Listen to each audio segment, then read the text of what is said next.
Israeli Prime Minister Benjamin Netanyahu is now linked to a secret wartime trip that was never publicly disclosed. But what exactly was being hidden behind such a high-stakes move during a period of regional conflict? During the Iran war, Netanyahu reportedly went completely off the radar and traveled into a Gulf nation, raising serious questions about why a leader would vanish from public view at such a critical moment. A so-called historic breakthrough in Israel or UAE relations is also being linked to this period. But could it be that diplomacy was unfolding in the shadows while war dominated the headlines? At the center of these claims is a reported covert meeting between Netanyahu and UAE President Mohammed bin Zayed, where war was unfolding on one side, but was a parallel channel of secret talks quietly shaping a different outcome? In a historic development, Israel has revealed that Prime Minister Benjamin Netanyahu conducted a previously undisclosed visit to the United Arab Emirates amid the ongoing Iran conflict, marking a significant diplomatic moment during heightened regional tensions. The Prime Minister's Office of Israel confirmed that Benjamin Netanyahu made this covert visit during the course of Operation Roaring Lion, while military and strategic operations were still actively unfolding. During the trip, Netanyahu reportedly held a discreet and closely guarded meeting with UAE President Mohammed bin Zayed, reflecting the sensitivity and high-level nature of the engagement. According to reports, this encounter marks the first officially acknowledged face-to-face meeting between the two leaders, highlighting a rare moment of direct diplomacy at the highest level. The Prime Minister's office stated that the discussions led to what it described as a historic breakthrough in relations between Israel and the UAE, signaling a potential shift in regional cooperation. A source familiar with the meeting indicated that the talks took place in the city of Al Ain, near the Oman border, on March 26, adding further detail to the previously undisclosed diplomatic timeline. The meeting reportedly lasted several hours and was conducted entirely in secrecy, with no public disclosure or media coverage until the details emerged much later.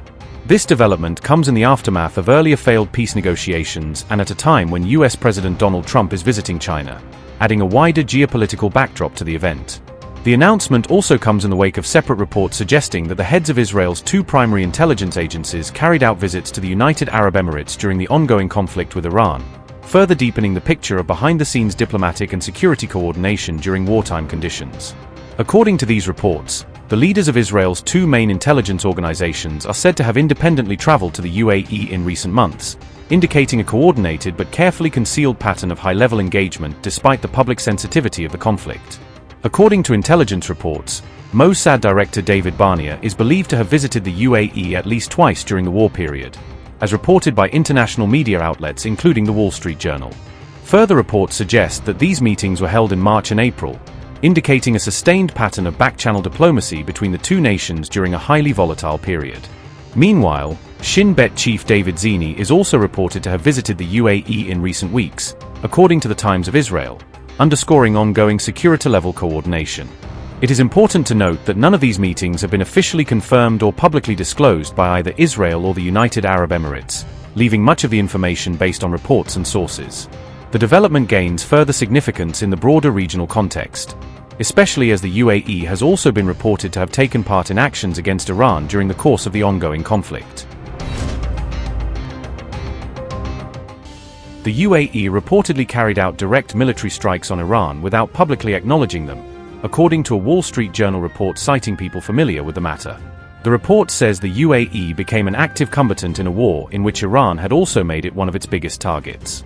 The Wall Street Journal published the revelation on May 11th, attributing it to sources familiar with the matter. The report also said the UAE's military is equipped with Western-made fighter jets and surveillance networks that enabled such operations. One reported target was a refinery on Iran's Lavin Island, according to the Wall Street Journal's account. That refinery strike reportedly took place in early April and sparked a large fire at the site.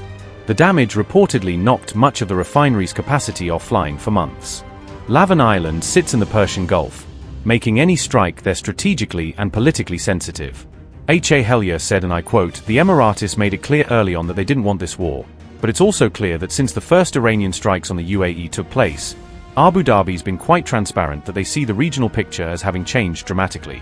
Abu Dhabi hasn't confirmed what they have targeted, or even if they have targeted, but from the early days of the war it seemed only a matter of time before we saw increased kinetic involvement of different Gulf states in the war." Unquote. If confirmed, the move would mark a significant shift by the UAE toward more direct use of force in regional conflicts. The timing is also notable because the strike was said to have occurred near the period of a declared ceasefire. The Wall Street Journal reported that the attack happened around the time Trump was announcing a ceasefire in the Iran war. The revelation underlines just how fragile the ceasefire has become, as US-Iran peace efforts remain stuck in deadlock. It was not just the famous Iron Dome batteries that went to the UAE. A new report says Israel also shipped a cutting-edge iron beam laser shield during Iran's massive strike. According to reporting cited from the Financial Times, Israel sent a version of its iron beam laser defense system to the UAE to help counter incoming Iranian drones and rockets.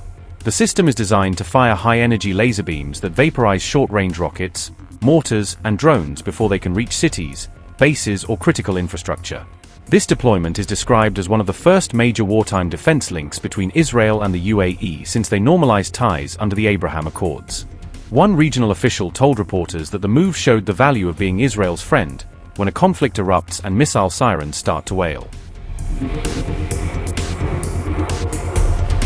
Sources quoted by the Financial Times say the systems sent to the UAE were not part of Israel's fully integrated home air defense grid, underscoring how experimental some of the kit still is.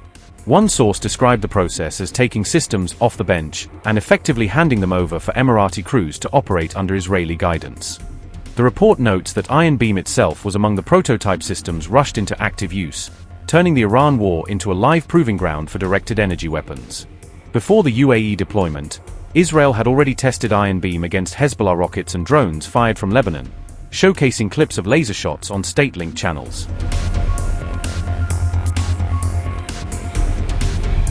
Alongside Iron Beam, Israel reportedly deployed an advanced lightweight surveillance suite dubbed Spectro to help watch Emirati skies. Spectro is designed to spot and track incoming drones from up to about 20 kilometers away, giving defenders critical extra seconds to react. Officials have highlighted its role in detecting Iranian Shahd-type loitering drones heading towards the UAE, feeding targeting data to other air defense assets. These revelations come amid growing speculation about just how deep the UAE-Israel defense relationship has become, far beyond the public photos of leaders shaking hands. Axios reports that Israel secretly deployed an Iron Dome battery and IDF troops to operate it on UAE territory early in the Iran war. Two Israeli officials and one US official told Axios this was the first time Iron Dome and its crews had ever been deployed abroad to defend a third country. That move marked the first ever Iron Dome deployment outside Israel and the US, turning the Emirati desert into a live testbed for Israel's flagship shield. One Israeli official said the UAE-based battery intercepted dozens of Iranian missiles aimed at Emirati targets, adding another layer to the Gulf's defense. The system was reportedly run by IDF personnel stationed on UAE soil, meaning Israeli soldiers were directly defending a Gulf monarch's airspace for the first time. Officials say the deployment was greenlit after a direct call between Benjamin Netanyahu and UAE President Mohammed bin Zayed, sealing the deal leader to leader.